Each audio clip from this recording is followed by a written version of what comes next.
नमस्कार दर्शक बंधु। बाघ देखा पाती प्राणी संग्रहालय बाघ रहती अरण्य जंगल रे मात्र एवं बाघ देखा मिलूँ ग्राम अंचल रे।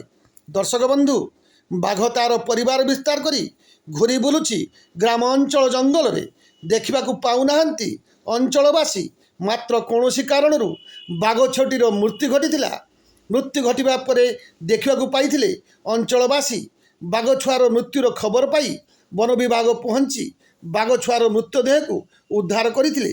बाघ छुआर मृत्यु देखी ग्रामवासी मन में एक चिंतार विषय पलटि यही दृश्य देखा मिली बालेश्वर जिला भगराई ब्लॉक अंतर्गत हुगुली पंचायत बिंधापदपुर ग्राम रे। बालेश्वर जिला Bhograi block Chandaneswar Radhashyam Das report Times of Utkal.